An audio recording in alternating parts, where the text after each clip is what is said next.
उज़्बिल्लाहिमिनश्शैतानिर्रजीम बिस्मिल्लाहिर्रहमानिर्रहीम। तो सबसे पहले मैं तमाम स्टूडेंट को सलाम करता हूँ, अस्सलाम वालेकुम। तो हमने वेब डेवलपमेंट का कोर्स जो कि HTML, उसकी तमाम मैंने प्ले लिस्ट क्रिएट की थी और उसमें मेरे तमाम लेक्चर अवेलेबल है। वो भी मैंने क्रिएट HTML और CSS के लेक्चर मैंने तकरीबन कवर कर लिए हैं। और अब HTML और CSS की मदद से जो भी प्रोजेक्ट बनते हैं बिगनर लेवल पर, तो मैं वो प्रोजेक्ट अब कवर कर रहा हूँ। तो उसमें सब मैंने पिछले जो लेक्चर था, पिछले वीडियो थी, उस वीडियो में मैंने एक कैलकुलेटर बनाया था HTML और CSS से स्टाइलिंग, और उसको बनाया था। और उस फिर उसमें थोड़ी सी जावास्क्रिप्ट भी, जो कि इतनी मुश्किल नहीं थी, आसान वे में मैंने समझाया था। और विद फंक्शन वो मैंने कैलकुलेटर बनाया था। तो अगर किसी ने वो देखना है तो वो पिछली वीडियो भी देख सकता है। तो अब मैं इसके अंदर लॉगिन इस वीडियो के अंदर हम लॉगिन पेज बनाएंगे, वो भी रिस्पॉन्सिव और HTML और CSS की थ्रू से। और उसका थोड़ा सा मैं डेमो आपको इधर से दिखा देता हूँ कि किस तरह हम क्रिएट करेंगे।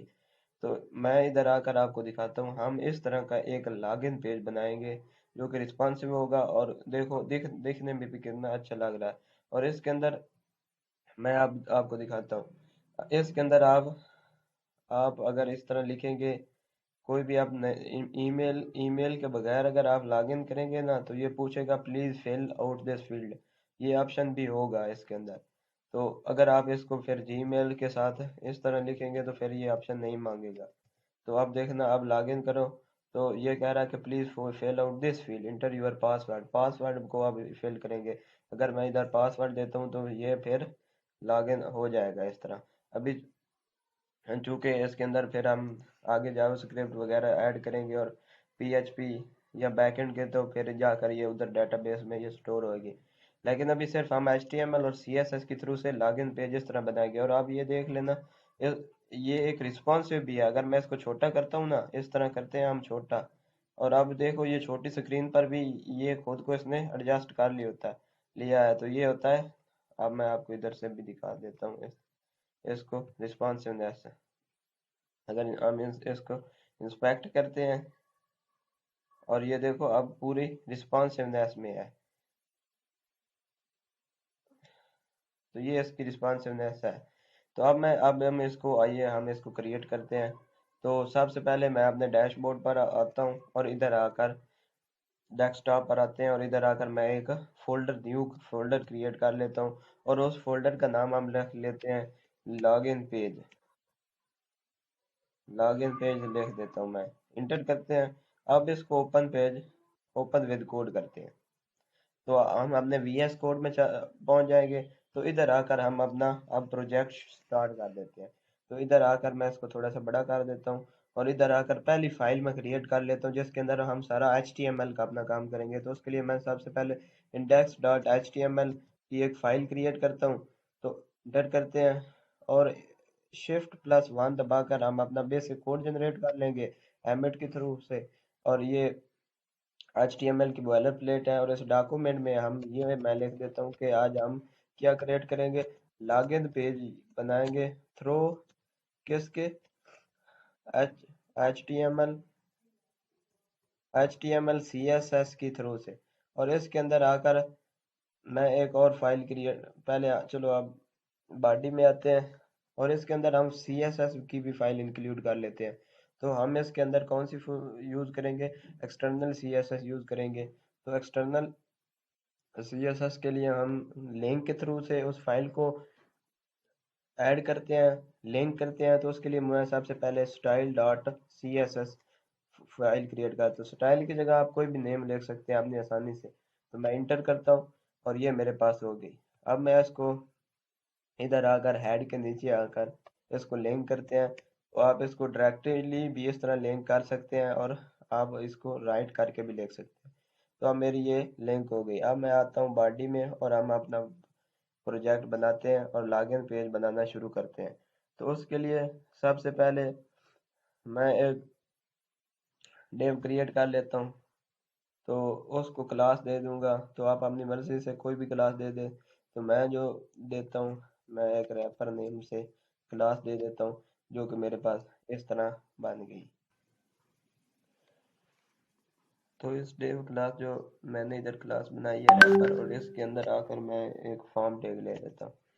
तो फॉर्म टैग लेते हैं, और अब मुझे एक्शन की इधर इसकी कोई ज़रूरत नहीं है। तो मैं इधर एक्शन हैश कर देता हूँ, क्योंकि एक्शन जो होता है इसमें हम गेट वेरिएबल या पोस्ट वगैरह लगाते हैं, जो कि हम PHP लारावेल या बैकएंड में इसको, अगर इस फॉर्म को स्टोर करना है, लॉगिन पेज को, यूज़र नेम को, पासवर्ड को, अगर मुझे बैकएंड पर स्टोर करना है तो उसके लिए मुझे एक्शन लगाना रिक्वायर होगा। तो वो हम अभी नहीं डिस्कस करते, क्योंकि हम अभी HTML और CSS पढ़ रहे हैं। तो हम इधर आते हैं, और अब फॉर्म टैग ले लिया, और फॉर्म टैग के अंदर अब हम एक हेडिंग ले लेते हैं H2, और H2 हेडिंग लेते हैं, और इसके अंदर हम लिख देते हैं लॉगिन। तो आप इसके अंदर अपनी मर्जी से कोई भी लिख सकते हैं, तो मैं हेडिंग में सिर्फ लॉगिन लिख देता हूँ, और एक डिव क्रिएट कर लेता हूँ। उस डिव के अंदर मैं अपनी इनपुट फील्ड लगाऊंगा। इनपुट फील्ड लगाते हैं जिसके अंदर आप अपनी ईमेल को लिखेंगे। तो उसके लिए मुझे इनपुट फील्ड लगानी पड़ेगी, तो उसके लिए मैं क्लास भी वही इनपुट फील्ड की ले लेता हूँ। तो उसके लिए मैं इधर इनपुट फील्ड लिखूंगा, तो मेरे पास ये डिव भी क्रिएट हो जाएगी और क्लास भी क्रिएट हो जाएगी इनपुट फील्ड की। और इस डिव के अंदर आकर मैं इनपुट टाइप ले इधर मैं आता हूँ इनपुट।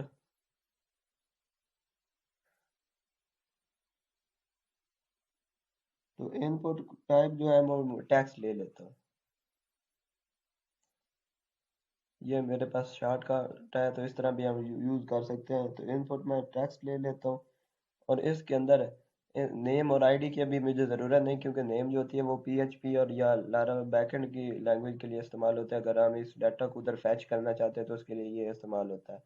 तो मैं इसको भी रहने देता हूँ, और इधर मैं आकर इसको ना रिक्वायर्ड लगा देता हूँ।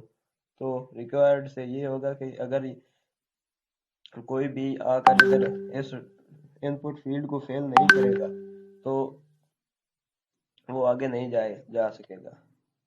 तो इसलिए मैं रिक्वायर्ड टैग लगा लेता हूँ।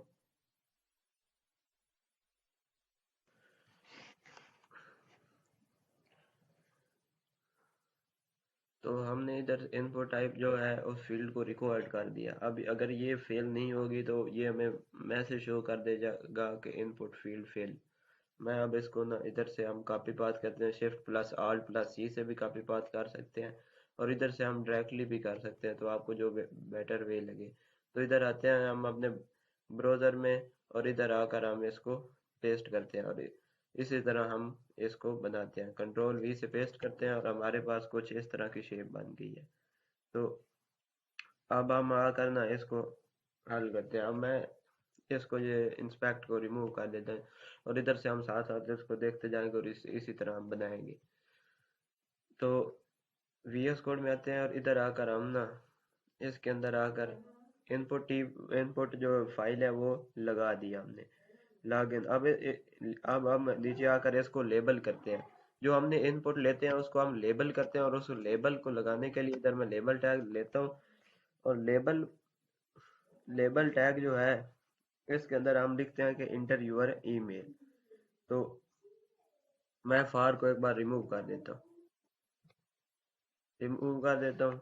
इधर आकर लिखते हैं इंटर, इधर आकर कैप लॉक से ओपन करते हैं, ई से enter, enter your enter your email. हम इसके अंदर ईमेल लेबल करते हैं। तो इसके अंदर आकर लेबल हमने कंट्रोल से सेव करते हैं, और अब इसका भी मैं उधर से आपको आउटपुट दिखाते हैं। तो अपने प्रोजेक्ट में आते हैं, तो इधर आके देखना अब ये मेरे पास इस तरह कुछ हो गया। तो इंटर यूर, अब मैं इनपुट फील्ड को मैंने उधर से लेबल कर लिया। और अब हम एक नई डिव क्रिएट करते हैं पासवर्ड के लिए। तो उसके लिए या मैं इसी को कॉपी कर सकता हूँ, कॉपी भी मैं इसको कर सकता हूँ, और मैं इसको राइट भी कॉपी इधर से कर लेते हैं। तो इसको मैं कॉपी करता हूँ, ये जो हमने इधर तो उधर थोड़ी सी चेंजिंग कर लेंगे, और इधर आकर इंटर करते हैं। और इनपुट फील्ड वही क्लास हमारी है, इसके अंदर आकर सिर्फ हमने टाइप को चेंज कर देना है। इधर आकर हम अपनी इधर टाइप लगा देते हैं पासवर्ड।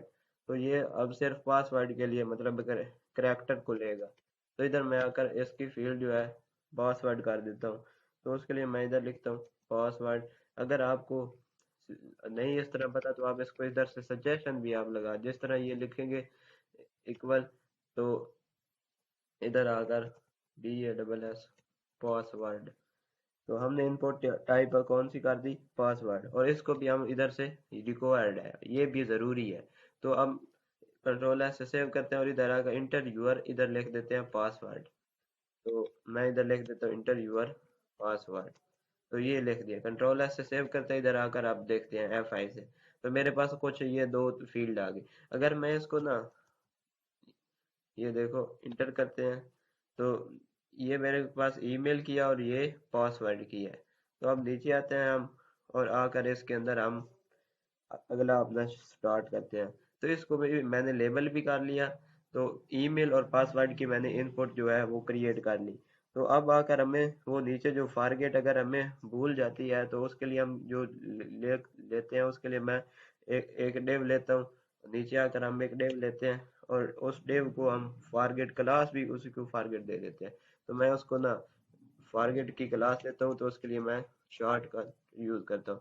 तो डार्ट जो होती है, ये आपको पता है कि डार्ट जो होती है वो क्लास को शो करती है, और जो हैश होता है वो आईडी को यूज शो करते हैं। तो हम इधर क्लास यूज करते हैं, क्योंकि मैं सेम नेम चाहिए, तो सेम नेम के लिए हम क्लास यूज करते हैं। लेकिन आईडी जो होती है उसके लिए अगर हम एक को भी नाम दे दे, मतलब पासवर्ड मैंने इधर दे दिया, तो हम पूरे इस पेज के अंदर, हम पूरे इस वेबसाइट के अंदर अब एक पासवर्ड का जो है वो दूसरी आईडी हम नहीं क्रिएट कर सकते। तो अब इधर आकर आईडी जो होते हैं ये यूनिकली आइडेंटिफाई होते हैं। तो अब मैं इधर क्लास यूज करना चाहता हूँ, और मैं डेव, ये मेरे पास क्रिएट होगी।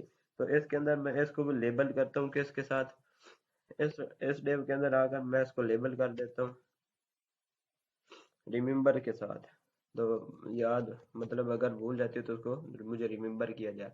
तो उसके लिए मैं इधर आकर रिमेम्बर नाम से इसको लेबल कर देता हूँ, और ये मैंने लेबल कर दिया। और इसके अंदर मैं एक चेक बॉक्स लगा देता हूँ इनपुट टाइप्स का। तो इधर आकर मैं इनपुट लेता हूँ, इनपुट लेते हैं, और उसको चेक बॉक्स टाइप जो है उसकी, अगर शॉर्टकट लिखना है तो इनपुट और उसके बाद उसकी टाइप लिख देते हैं। तो मैं चेक बॉक्स की इनपुट टाइप ले देता हूँ, और इस चेक बॉक्स के अंदर मैं आईडी दे देता हूँ, वही आईडी जो, अच्छा मैं इसको आईडी को इधर लेबल करता हूँ, जो मैंने उधर फॉर्म में लिखा है, तो इधर मैं आईडी में भी वही लिखूंगा। तो उसके लिए मैं इधर आकर रिमेम्बर लिख देता हूँ, रिमेम्बर, और चेक बॉक्स साथ अब इसका कनेक्शन इनपुट का बन गया। तो मैंने ये लगा दिया, और एक पैराग्राफ टैग भी एक नीचे लिख देता हूँ। तो उसमें लिख देता हूँ रिमेम्बर मी, कि मुझे याद दिलाया जाए। तो रिमेम्बर लिखता हूँ और मी लिख देता हूँ। अब इसको थोड़ी सी स्पेस भी दे देते हैं, और कंट्रोल ऐसे सेव करके इधर आकर हम अब अपने VS कोड में आते हैं और F5 से चेक करते हैं। तो ये देखें मेरे पास चेक बॉक्स भी आ गया, और इसके अंदर ये फिल भी हो रहा है कि अगर रिमेम्बर मी मुझे याद भी दिलाया जाए, और टारगेट की, तो वो हम उसको स्टाइल करेंगे आगे आकर। तो अगर नीचे मैं एक एंकर टैग लेता हूँ, और उस एंकर टैग में मैं ये यूज करता हूँ, अगर मुझे फॉरगेट पासवर्ड, अगर पासवर्ड भूल जाता है, तो उसके लिए हम क्या लिखते हैं, तो इसके नीचे आकर, इस डिव के नीचे आकर एंकर टैग लेते हैं, और उस एंकर टैग के अंदर मैं इधर हैश फिलहाल लगा देता हूँ। तो ये होता है, ये एंकर टैग के अंदर ये पाथ होता है कि अगर हम एक जगह से हम दूसरे जगह पर ले जाना चाहते हैं, मतलब मूव करना चाहते हैं एक फाइल से दूसरी फाइल में, या एक जगह से दूसरी जगह, तो उसके लिए हम इधर आकर उसका पाथ देते हैं। तो मैं इधर फिलहाल ऐश लगा देता हूँ, कभी मुझे कोई ज़रूरत नहीं है।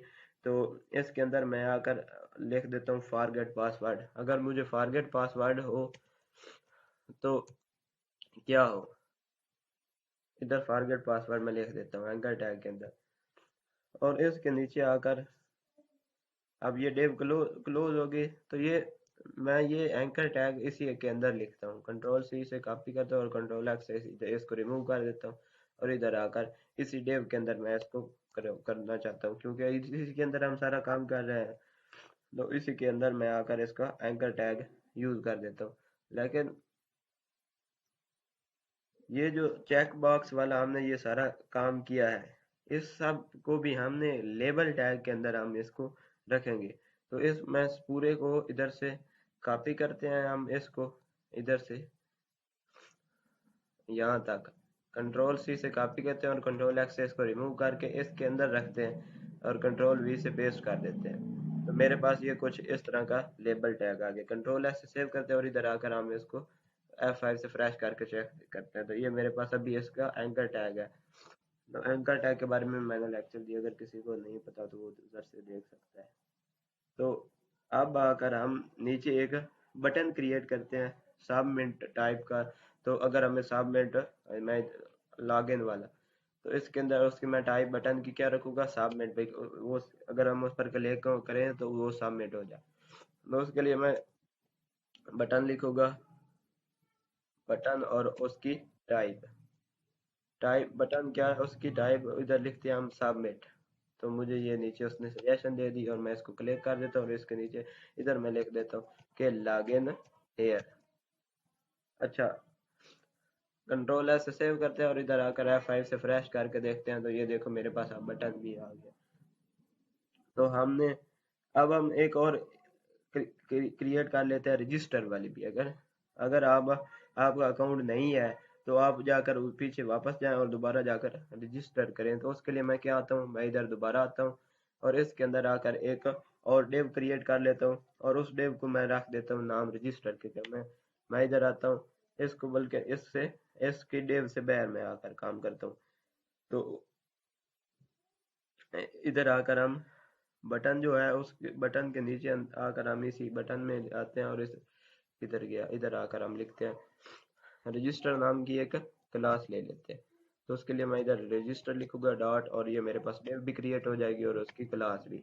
और इस क्लास के अंदर आकर हम रजिस्टर के अंदर आकर एक पैराग्राफ में एक मैसेज पास आउट कर देंगे कि अगर आपके पास अकाउंट नहीं है, इफ डू नॉट डोंट क्या है आपके अकाउंट है, इधर मैं आकर उसको ये लगा देता। अगर भाई आपके पास डू नॉट हैव, मैं इस डी को बड़ा कर देता तो अच्छा लगेगा। डोंट हैव अकाउंट, तो अगर आपका अकाउंट नहीं है, किधर गए, इधर है यार, सजेशन आ गया, इधर मैं इसको रिमूव करता हूँ। अगर आपका अकाउंट नहीं है, डू नॉट हैव अकाउंट, तो आप क्या करें, आप एक एंकर टैग में आए।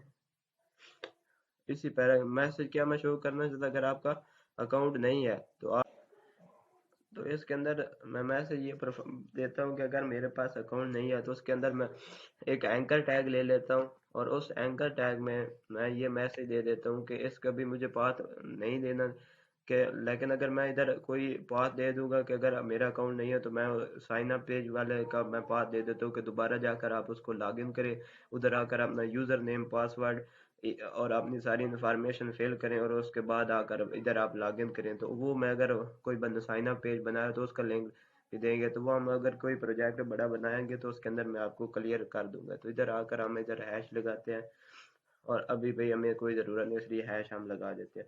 और इसके अंदर मैं आकर लिख देता हूँ रजिस्टर। रजिस्टर करें हमने आपको तो मैं कैप लॉक से इसको बड़ा करता हूँ, रजिस्टर लिखते हैं।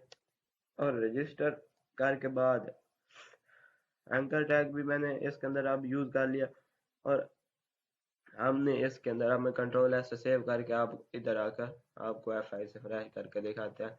तो अब मैंने HTML जो है वो पूरी कर ली। तो HTML में के अंदर हमारे पास ये कुछ इस तरह का कॉन्टेक्ट है और अब इसको हम स्टाइल करके इस तरह का हम बनाएंगे। इस तरह के पेज हम पूरा इस एक रिस्पॉन्सिवनेस के साथ और एक बेहतरीन गुड लुकिंग यूजर इंटरफेस हम प्रोवाइड करेंगे। तो उसके लिए मैं अब इधर आकर style dot C S S में आता हूँ और इसके अंदर आकर सबसे पहले मैं जो यूज़ करता हूँ कि हमारी फाइल जो है वो काम कर रही है या नहीं सी एस एस की। तो उसके लिए मैं इधर लिखता हूँ क्या, इधर आकर मैं बॉडी लिखता हूँ और बॉडी को टारगेट करके उसके अंदर आकर मैं उसका बैकग्राउंड कलर जो है वो रेड कर देता हूँ और चेक करता हूँ अपना कि हमारा अगर बैकग्राउंड कलर जो है वो रेड हुआ है तो हमारी फाइल जो है वो लिंक है और काम हमारी कर रही है। तो अब मैं इसको रिमूव करता हूँ और रिमूव करने के बाद आकर इसको हम अब इधर से रिमूव करते हैं और इसके अंदर मैं वो अब चंद पैरा सी एस एस के पैराग्राफ लिखूंगा जो कि हम हर प्रोजेक्ट के अंदर हम यूज कर सकते हैं। तो आइए हम वो देखते हैं कि वो कौन से चंद फिक्रे हैं, चंद टैग हैं, और वो उसके लिए मैं स्टार लिखता हूँ, और स्टार करने के बाद उसको टारगेट करते हैं, और उस टारगेट करने के बाद इसके अंदर मार्जिन जो है वो हम ज़ीरो देते हैं, पैडिंग ज़ीरो देते हैं, बॉक्स साइज जो है वो हम बॉर्डर बॉक्स देते हैं। तो उसके लिए मैं इधर आता हूँ, और सबसे पहले मैं आकर मार्जिन हम पूरा भी इसको लिख सकते हैं इधर इस तरह, मार्जिन ज़ीरो। लेकिन अगर हम इसको शॉर्टकट लिखना चाहते हैं, जिस तरह हम पी पी लिखूं और इस तरह लिख दें, तो ज़ीरो करेंगे तो पैडिंग ज़ीरो हो जाएगी, तो आप शॉर्टकट भी इस तरह लिख सकते हैं। तो इसके बाद हम बॉक्स साइजिंग जो है वो हम बॉर्डर बॉक्स करते हैं। ये आप हर प्रोजेक्ट में आप इसको इस्तेमाल कर सकते हैं। और इसके बाद हम फ़ॉन्ट फैमिली जो है वो मैं इधर आकर sans serif यूज़ करता हूँ, और ये भी हमने यूज़ कर लिया।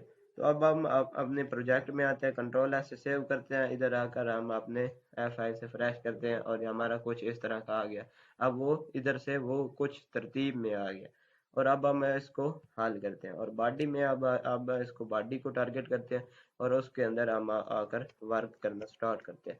तो CSS करते हैं, बॉडी में आते हैं, और उसका सबसे पहले मैं इसके अंदर फ्लेक्स बॉक्स की प्रॉपर्टी यूज़ करूंगा, और उसके लिए मैं इधर आकर डिस्प्ले को फ्लैक्स करना चाहूँगा कि मैं जो इस कॉन्टैक्ट सारे को है वो मुझे लेफ्ट साइड पर या राइट साइड पर एक्स एक्सेस में या वाई एक्सेस में हॉरिजेंटल या वर्टिकल मुझे इसको पूरे कॉन्टैक्ट को अलाइन एटम सेंटर या करना है। तो उसके लिए मैं क्या करता हूँ, पहले मुझे डिस्प्ले फ्लैक्स करना है। अगर फ्लैक्स बॉक्स की प्रॉपर्टी यूज़ करनी है तो उसके लिए मुझे डिस्प्ले फ्लैक्स पहले लिखना पड़ेगा, और उसके अंदर आकर हम अपनी अलाइन कॉन्टैक्ट या जस्टिफाई सेंटर करते हैं। तो मैं इधर आकर पहले अलाइन एटम यूज़ करता हूँ, और अलाइन एटम मुझे सेंटर करना है, तो मेरे पास जो तमाम कॉन्टैक्ट है वो अब सेंटर में आ जाएगा। तो मैं इधर आकर आते हैं और F5 से फ्रेश करते हैं। इधर हमने सेव कंट्रोल एस से अब इसको सेव करते हैं। तो इधर आकर कंट्रोल एस से सेव किया मैंने, और इधर आकर हम अपने प्रोजेक्ट में आते हैं, और F5 से हम बॉडी के अंदर हमने डिस्प्ले फ्लैक्स किया, लाइन आइटम सेंटर किया, और जस्टिफाई कॉन्टैक्ट भी हम इसका हम सेंटर करते हैं। और ये मैंने जस्टिफाई कॉन्टैक्ट लिखा, और इसके अंदर आकर मुझे सेंटर लिखना है। कंट्रोल एस से सेव करते हैं, और इधर आकर अपने प्रोजेक्ट में देखते हैं कि क्या हुआ। आप देख लो, जस्टिफाई कॉन्टैक्ट जो ही मैंने सेंटर किया, तो इसके अंदर जो इसने एक्स एक्सेस अपने आप को मूव करना स्टार्ट। तो हमने इसको अब अपने कॉन्टैक्ट को जो उसको मैंने सेंटर कर लिया। तो अब आकर हम इसकी ना थोड़ी सी इसको मिनिमम हाइट देते हैं, और मिनिमम हाइट पता है, मिनिमम हाइट ये होती है कि मैं आपको इसके बारे में भी बताता हूँ। मैं इधर लिखता हूँ मुझे अब थोड़ी सी हाइट इसकी सेट करनी है, तो उसके लिए मैं मिनिमम हाइट दे देता हूँ। कंट्रोल जी से मिनिमम हाइट मुझे देनी है इसकी, तो मैं मिनिमम हाइट देता हूँ। कितनी, इसको दे देते हैं हम 100 VH करते हैं। तो कंट्रोल एस से सेव करते हैं, और F5 से इसको फ्रेश करते हैं। तो मेरे पास ये एक तो कॉन्टैक्ट सेंटर आ गया, और उसके बाद अब इसकी मैं आपको हाइट के बारे में बताता हूँ कि मिनिमम हाइट क्या होती है। मिनिमम हाइट ये होती है कि अगर मैं इसको ना इस तरह करता हूँ, और इसके अंदर अगर मैं आकर इसको इस तरह करता हूँ ना यार, अगर इसको रिस्पॉन्सिवनेस हमें बनाना है, तो अब ये खुद को इसने एडजस्ट कर लिया। ये देखो, अंदर कॉन्टैक्ट नहीं जा रहा, मतलब ये 100 VI तक ये खुद को एडजस्ट कर लेगा। मिनिमम हाइट ये है, और ये इसकी होती है मिनिमम हाइट। तो मैंने मिनिमम हाइट 100 VH दे दी, और अब इसकी विड्थ जो है मैं वो सेट करता हूँ। मिनिमम हाइट तो मैंने दे दी, अब इसकी विड्थ सेट करते हैं, और विड्थ जो है मैं वो 100% कर देता हूँ, मतलब ये पूरी स्क्रीन वो ले ले। और कंट्रोल ऐसे सेव करते हैं, इधर आते हैं हम F5 से फ्रेश करते हैं, कंट्रोल ऐसे सेव करते हैं, और इधर आकर हम इस तरह नहीं यार, उधर हमने सेव करना था। तो इधर आते हैं अपने प्रोजेक्ट में, और इधर आकर इसको कंट्रोल एस से सेव करते हैं। इधर आते हैं शेव,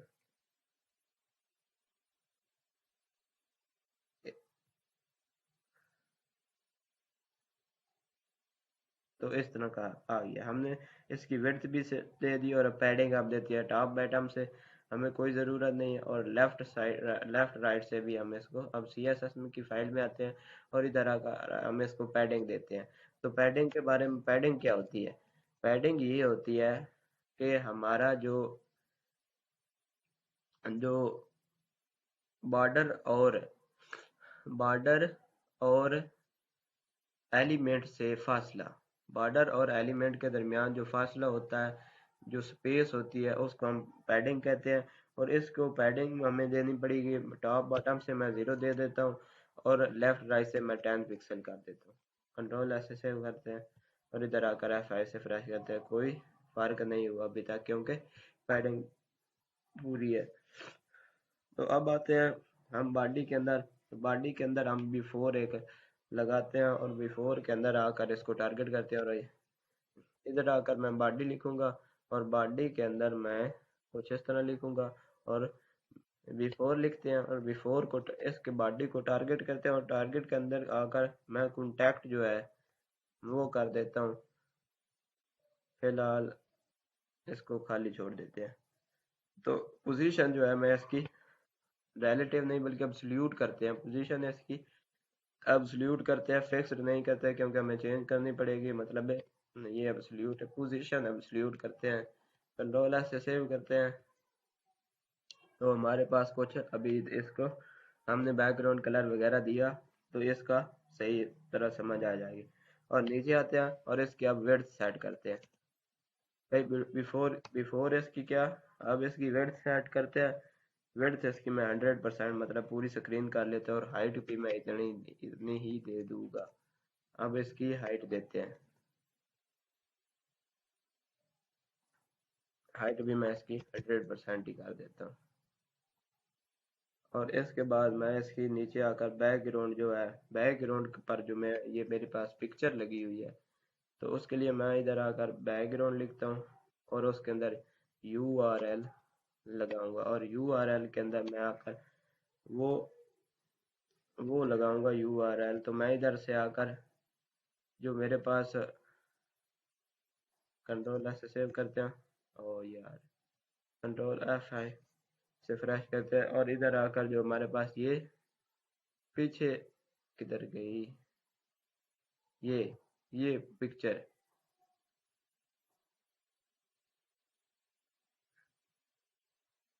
ये पिक्चर, ये अगर हमें इसकी पिक्चर लगानी है बैकग्राउंड पर तो उसके लिए मुझे URL